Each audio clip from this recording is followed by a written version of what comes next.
Cześć wszystkim! W dzisiejszym filmiku pogadałem sobie o grze Superhot, stworzonej przez niezależne polskie studio o tej samej nazwie. Przy okazji tego dodam, że gra nie ma jeszcze polskiej wersji językowej póki co, ale według zapewnień twórców ma pojawić się wkrótce. Jeżeli ktoś z Was śledził losy tej gry, to z pewnością zauważyliście, że hype wokół niej urósł do gigantycznych rozmiarów. Pytanie zatem, czy sprostała oczekiwaniom graczy, wróci z tarczą czy na tarczy? Po obejrzeniu recenzji dajcie mi znać w komentarzach, co wy o tym sądzicie. Superhot jest grą FPS, w której czas płynie, kiedy my działamy. Lubię jak tu woli praktycznie staję w miejscu, jeżeli nic nie robię. Różne czynności zabierają nam inną ilość czasu, zatem rozglądanie się dookoła w mniejszym stopniu przyspieszy jego bieg niż na przykład wbijanie przeciwnika na miecz lub skakanie. Grając Superhot, przyznam, czułem się jakbym oglądał Matrixa, tyle że tym razem to ja byłem w roli głównej. Tańczyłem w deszczu nadlatujących pocisków, rozbrajałem przeciwników, by ich bronią kolejną zabijać następnych. Można tu robić naprawdę wiele fajnych zagrywek, które dają wiele frajdy. Miałem chociażby sytuację, w której wziąłem katanę, rzuciłem w przeciwnika, przeniosłem swoją świadomość w jego ciało, wcześniej rzuconą katanę w jego kierunku złapałem i posiekałem na drobne plastereczki przeciwników po bokach. No a później zacząłem siekać następny. No i tak dalej, i tak dalej. Tego walnij w ścianę, tam zła broń, tego z tyłu postrzel, tego ciabnij, no i tak wygląda generalnie gra. Za każdym razem, kiedy ukończymy poziom lub wyzwanie, możemy w normalnym tempie, bez tych wszystkich spowolnień, obejrzeć nasze poczynania za pomocą systemu replayów, o którym powiem w dalszej części. Zatarta została tutaj granica pomiędzy grami FPS, logicznymi czy turowymi. Jesteśmy nagradzani przede wszystkim za logiczne myślenie i planowanie kolejnych akcji. Nie ma tutaj żadnych pasków życia, więc oberwiemy z kulki czy z liścia. Wszystko jedno. Będziemy gryźć gleby. Jak dotąd pięknie i kolorowo, pytanie czy aby na pewno. Lubię żarty jak każdy, ale pod warunkiem, że są śmieszne. W grze za 20 euro pozbawionej multiplayera oczekuję przyzwoitej kampanii dla pojedynczego gracza. Tymczasem dostajemy suchara w postaci single player, którego można przejść w 2 godziny.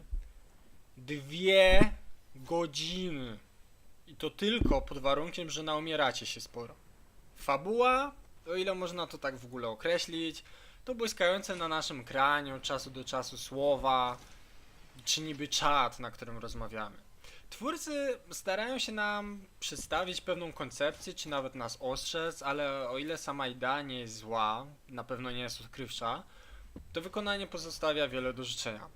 Grę na szczęście w pewnym stopniu ratuje tryb Endless, w którym przeciwnicy pojawiają się bez końca, albo aż kopniemy w kalendarz, a także tryby wyzwań, jak walka wyłącznie pięściami, czy rzucanymi przedmiotami. Niestety mamy do dyspozycji te same mapy co w kampanii, czyli około 30 i wszystkie są malutkie. W związku z czym szybko wkrada się tutaj monotonia i uczucie déjà vu, że kolejny raz robimy to samo, to samo, to samo. Różne challenge, te same mapy, mimo że rozwiązujemy je na inny sposób, to jednak nie można się tego uczucia pozbyć. Uważam, że wyszłoby grze na dobre, gdyby miała jeszcze tablicę wyników, za pośrednictwem której gracze mogliby rywalizować z innymi graczami. Dodałoby to na pewno grze dużo żywotności. Mogłoby być to zrobione w formie displayu wewnątrz gry lub ewentualnie, jeśli twórcy tak bardziej wolą, na stronie internetowej. Koń jaki jest, każdy widzi. Kwestia grafiki i designu to sprawa indywidualnych upodobań. Jak gra wygląda, widzicie na filmiku. Czego nie widać, to to, że niektóre tryby wyzwań mają nieco inną stylistykę. Są na przykład całe czerwone, z białymi ludzikami zamiast czerwonych, lub przyciemnione z gościami z okularkami i mniej szklanymi odbiciami. Ale w zasadzie to tyle. Wiadomo, sam wolałbym, gdyby gra miała wizualnie bliżej do nowego Duma niż to, co dostaliśmy. Rozumiem jednak, że to nie jest gra AAA czy AAA i nie ma budżetu idącego w dziesiątki czy setki milionów dolarów, a jak wiadomo na grafikę idzie największa kasa, w związku z czym, no, jak trzeba gdzieś oszczędzić, oszczędza się na grafice. Nie tłumaczy to jednak głupich decyzji designerskich, których możemy tu raczyć. Dlaczego nie mogę oglądać zapisanego replayu z poziomu gry, tylko muszę wchodzić na stronę internetową? Dlaczego podczas replayu w grze nie mogę wyłączyć okropnie irytującego i zawalającego ekranu Super Hot, Super Hot, Super Hot, Super Hot? Myślałem, że szaleję, ludzie. Swoją drogą, to kto wpadł na pomysł białych napisów na jasnym tle, często białym również, zamiast na przykład w kolorze, w jakim jest broń? Podobnie kwestia wygląda z udźwiękowieniem. Posłuchajcie tego przez 5 sekund. Ja musiałem słuchać tego kilka minut.